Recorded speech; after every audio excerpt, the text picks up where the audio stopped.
to have you with us here on Ravens Rundown, powered by Chat Sports. I am Tyler Jones, and we are talking about ESPN's roster outlook for your Baltimore Ravens.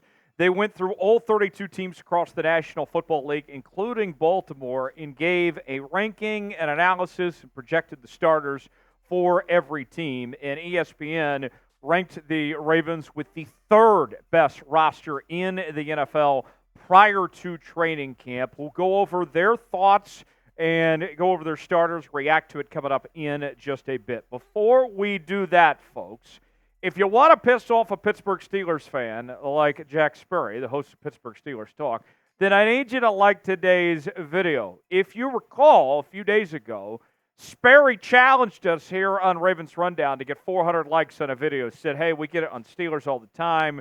You guys are never going to be able to do so. And I said, just watch. We'll prove you wrong. Unfortunately, we came up short. 359 last time. So I'm giving you guys a second chance. Can we get 400 likes today? Like the video, F the Steelers, F Sperry, and we'll get started with today's show. ESPN says the biggest strength for the Ravens entering 2024 is their safety room. Headlined by Kyle Hamilton and Marcus Williams. This is a really good group. The best safety duo, I think, in the National Football League. But behind them, they could use still a little bit of help potentially. Darius Washington has been one of the standouts of the offseason to this point, but it's no secret that the Ravens have been in the safety market with discussions with players like Jamal Adams and others. Wouldn't be surprised if they are not done adding to that safety room yet. ESPN then went on to say the biggest weakness for this Ravens team is the guard position, something that has been much discussed about the Baltimore Ravens entering 2024. Mike Clay of ESPN called this arguably the league's shakiest guard situation in the entire NFL. And I would say, although I am concerned, I wouldn't go to that extent. I think Andrew Voorhees could be very good for this Ravens team. You look at the right guard spot, they got a couple options there. And then if all else fails, then you also look at potential options in free agency. Like a guy like Connor Williams, for example, is still out there as well. So I'm not giving up on the guard spot just yet. The X factor for Baltimore, according to ESPN, is defensive coordinator Zach Orr. Zach Orr with some big shoes to fill, replacing Mike Macdonald, who is now the head coach of the Seattle Seahawks. Orr, his first year as DC, still remains to be seen whether Orr is the right man for the job or not. The idea with Zach Orr is that he's going to try to keep the same concepts and run things very similar to Mike Macdonald, but we won't know till we know when it comes to Zach Orr of how much of a drop-off, if any, there will be at all with him taking over those duties from Macdonald. The non-starter to know, according to ESPN, is edge rusher David Ojabo. Ojabo enters his third year out of the University of Michigan. We know he's got a lot of talent, but he struggled to stay healthy and hasn't really got to show it off on the football field in his first 2 years in the National Football League. If he can stay healthy, there's no excuse, I think, for him not to be great. All the talent is there. Now it's just a matter of him putting it together as far as I'm concerned. We'll go over the starting projections for the offense and defense from ESPN in just a moment. But first, want to hear from you guys. How would you grade the Ravens roster right now? A, B, C, D, or F? ESPN says it's the third best in the NFL. What do you guys think? I think it's about an A-, personally speaking. Weigh in, tell me what you think. Whip out your red pen on our pin comment today and let us know. We are covering the Baltimore Ravens each and every day here on Ravens Rundown with daily news and rumors. We're bringing you Q&A mailbags. We'll have live watch parties during the season. All sorts of content that you will not get anywhere else here on Ravens Rundown. The latest happenings on your favorite team all off season long. You ain't alive if you ain't subscribed to Ravens Rundown. Join the family of Flock for everything you need to know in your Baltimore Ravens. If they make a move of sorts, we'll make a video as quick as we can here on the channel. Subscribe now for free. All right, let's go over the Ravens starting lineup. No surprise, Lamar Jackson at the quarterback position. Derrick Henry coming to Baltimore from the Tennessee Titans, where he's expected to have a big year. Hopes are high for Derrick Henry as RB1 in Baltimore. Zay Flowers will be the Ravens' leading receiver, coming off a very solid rookie campaign in 2024. And the running back next to him will be Rashod Bateman, as Bateman gets the promotion with OBJ leaving town to be that number 2 receiver. And the thing that I'm watching for when it comes to this group, I want to focus in on Rashod Bateman. And he's got a new contract, 3 years, $15 million. He's stepping into that wide receiver 2 role, former first-round pick and everything. And with him, it's been 2 things, right? He struggled to stay healthy and struggled to stay consistent. And with the Ravens lacking depth at the receiver position, I would argue that there is not anyone on this Ravens team with more pressure to perform this season than Rashod Bateman. Now is his time to shine. It's put up or shut up time for him as far as I'm concerned. To me, I know they mentioned Zach Orr as the X factor. To me, Rashod Bateman is the real X factor of this Ravens team. Continuing the starting lineup for Baltimore, Nelson Agholor slides into the wide receiver 3 role. Mark Andrews is back after missing much of the second half of last season. He did play in the AFC Championship game, but didn't do too much. And he'll be alongside Isaiah Likely, who did a very good job filling in the void when Mark Andrews went down.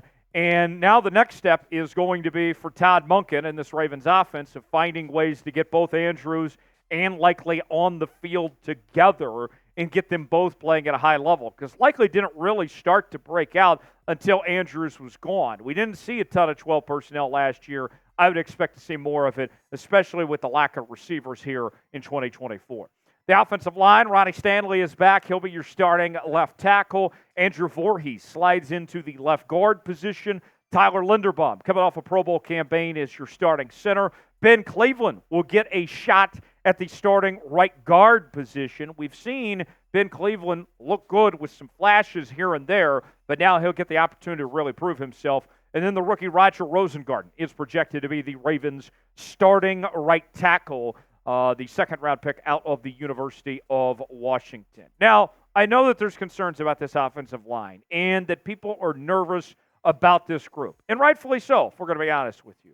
But don't forget, as we just showed you that offensive line, even with those concerns, you still have 2 Pro Bowlers on this O-line with Ronnie Stanley and Tyler Linderbaum. If those guys are playing well, then that's going to make everybody play well on top of that. That there should be some cohesion. They'll make each other better. What's the saying? All tides lift all boats. That's what I think you'll see with these 2 of what they'll bring. They'll make their teammates better. The offensive line will be better than what it's given credit for. Are you worried about the Ravens offensive line entering 2024? You got 2 options here. Type Y for yes and for no. Let us know what you think. One player we're excited about in Baltimore this year is Nate Wiggins. His jerseys are on sale now at chatsports.com/Wiggins. Got the purple jersey, got the white jersey, the black alternate. He'll wear the number 2, so just swap out that 1 for a 2. Go see for yourself, chatsports.com/Wiggins. Also got free shipping available as well. The link is in the comments and description of today's video, chatsports.com/Wiggins. To the defense we go. Justin Madubuike coming off a fantastic season in 2023. He's back with a new 4-year, $98 million deal. Travis Jones also on the starting defensive line, as is Michael Pierce for Baltimore. And where I want to start when I talk about the defensive line, where I look at this group, is with Madubuike. A lot of the conversation with Justin has been, did the Ravens overpay? Did they overemphasize one great year of production, giving him that record deal? And what I would say, folks, is you look across the National Football League, there's not a ton of great defensive tackles. And with Aaron Donald's recent retirement, there's a chance for Madubuike to be the very best in the league at this point. So for me, although it was a lot of money, a lot based on just one really good year, I think that Madubuike, his best football is yet to come, that he's only going to get better from here. Watch out. I have high hopes for him this season. Kyle Van Noy is back. He's on a new 2-year contract. He'll be one of your starting edge rushers, along with Odafe Oweh. Oweh's been pretty solid, but he's looking to take that next step forward. Roquan Smith, the best inside linebacker in all of football, is bound to have one of his best seasons of his career in 2024. And he's got a new running mate alongside him. That is Trenton Simpson, the second-year linebacker out of Clemson, replacing Patrick Queen. And a lot of talk this offseason has been about who is going to step up and fill the void left by Patrick Queen. Patrick Queen coming off a Pro Bowl campaign and everything. But with what we've seen out of Simpson this offseason, and really dating back to Week 18, when he had 7 tackles against the Pittsburgh Steelers, I think Simpson is headed the right direction and is going to do a very good job with this Ravens defense. And he's learning alongside the best in Roquan Smith. Patrick Queen's play elevated when Roquan Smith got to Baltimore, and he got to play alongside Roquan Smith. So I think that's only going to help as far as Trenton Simpson goes. The secondary, a very good group. Marlon Humphrey is back. Brandon Stevens. Also, Arthur Mollett projected to be a starter by ESPN as well.